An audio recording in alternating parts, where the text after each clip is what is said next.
I hope you're still there, guys, because this is going to be one of the very best podcasts to ever come out of all the podcasts, not just of the Blue Ridge ones, but of all podcasts. This has the potential to change lives. It's a perspective on life that I think we all should have. Guys, I hope you love this. It starts with a quote from Ralph Waldo Emerson. So, guys, this quote's been bouncing around my head for like months now. I download Emerson quotes, and they're in my phone, and every day I listen to them over and over and over, because whatever you feed in will come out of your mouth, right?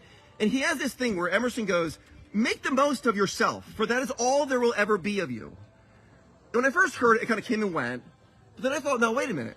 If you make more of yourself, there is more of you. So make the most of yourself, for that is all there will be of you. And my mom used to tell me when I was a kid, she would say, Randy, do you know when you were born, you were just nothing but a pile of potential? You couldn't even hold your own head up. And it's our job to make the most of ourselves, because that is all there will ever be of us. Yet so many people, they just exist in the world. They just exist. They go from one day to the next, they're just getting by. Human beings are the only animals in the world that cheat themselves out of our potential. We're the only things. Nobody's ever walked up to a tree and gone, it could have been so much more. It could have grown so much more. It just gave up. Look at it. No one's ever said that. No, every tree maximizes its growth. Cheetahs run at about 60 miles an hour. But notice that they all do. Not just the motivated ones, not just the ones that are setting out to make something happen, but they all run at that speed. Not one person has ever been born lacks capacity. In fact, we all lack the time to maximize our capacity. I believe that's true. I mean, I've read things about John Maxwell's dad. At 95 years old, he was saying to John, going, my best days are in front of me. And as within, so without. There are no limits to what we can learn. There's no limits to what we can become. The key to the whole thing, I think it's found in the struggle. It's who we must become in the process of the achievement that matters far more than the achievement. That's what matters. Tony here just ran a 5K in 20 minutes. The 20-minute record, it'll come and go. But what Tony had to become to run that 5K in 20 minutes means more than the time. You with me on this? You with me on this? It's so true, right? Herlene, I love it. It's you. Because after all, who we become is a trust. We live in our own world that will be based upon who we are.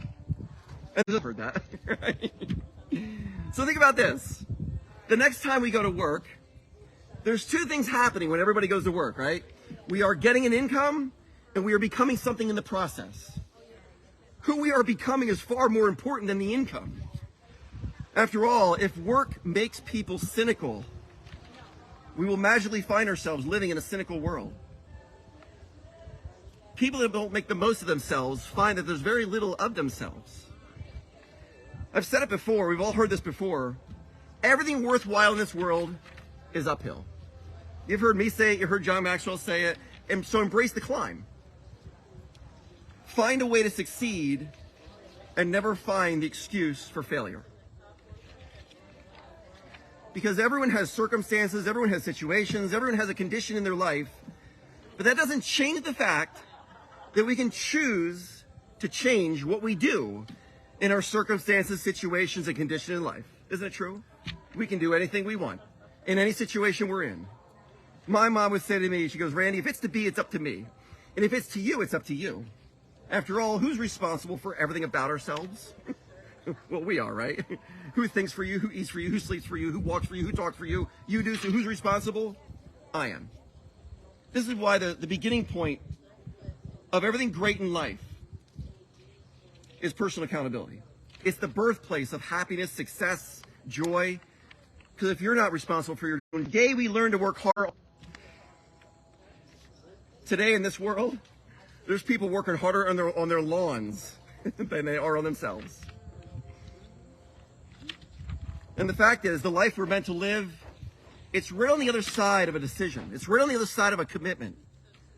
You see, motivation, excitement, follow through, passion, the burning desire to achieve something, it's all on the other side of a commitment that we make. We've talked about commitment before in these podcasts. You've all seen them, right? Commitment. Everyone knows where a committed person is going. No one can stop it. They're committed to something. So we should ask ourselves, what is it that has the power to pull us into the future? Because most people, they don't set exciting, scary goals in their life, and they're constantly being sucked into the past.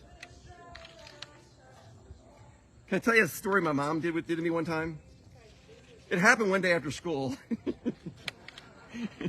I was telling Tip this last night, and she's going, oh my God, oh my God. It was a day after school, we're up in Salt Creek, and my mom, I was sitting at the counter, and I was doing my homework, right? And my mom poured a glass of milk. And she looks at me and she goes, Randy, by the way, she was in a happy mood. She was always in a happy mood. She looks at me and she goes, Randy, you know, this glass of milk, it's kind of like our potential. Do you know that? I'm like, what do you mean, Mom? Glass of milk, your potential? She goes, yeah. She goes, if you drink it and you pour it out in time, well, it'll be good for you. But if you let it sit long enough, it can make you sour. No one would like milk that's been sitting out for a month. She goes, you know, milk does a body good if you drink it in time. But after the expiration date, well, good luck. It might make you sick. And you see, the longer it sits out, the worse it gets. And this is why some of us are miserable. Because the unlived potential within them is beginning to make them stink.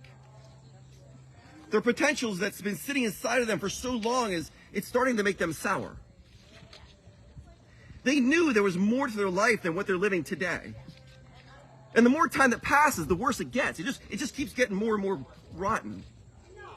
My mom, she looks in my eyes and she goes, don't be afraid to fail. Because if you're afraid to fail, you'll never try. And if you never try, your potential will rot on the inside. Unlived potential becomes poisonous to the individual. She'd say, Randy, make sure you die empty. I'm like, that's kind of mean, Mom. Die empty.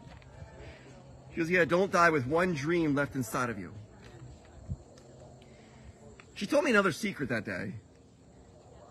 She goes, if you live the right way, thinking the right thoughts, doing the right thing, constantly working on becoming a better version than who you were yesterday, you'll never really reach your full potential. It's not possible. And that's okay. Because who you can become in the process matters far more than anything you'll ever accomplish. Yo, Dr. Harvey. You can become magnificent along the way. And guys, my mom, I wish you all could have met her. Because she was magnificent along the way. I love y'all. Thanks for being here, guys. The Blue Ridge app, check it out, download it. It's live in the App Store. Is it in the Android Store too? It's not in the Android Store. So if you got an Apple phone, or if you don't have an Apple phone, find someone that does, okay? Right? I love y'all. Thank you for being here, guys. We are grateful. Hope you enjoyed today's talk. Good stuff, right? See you guys. Bye, y'all.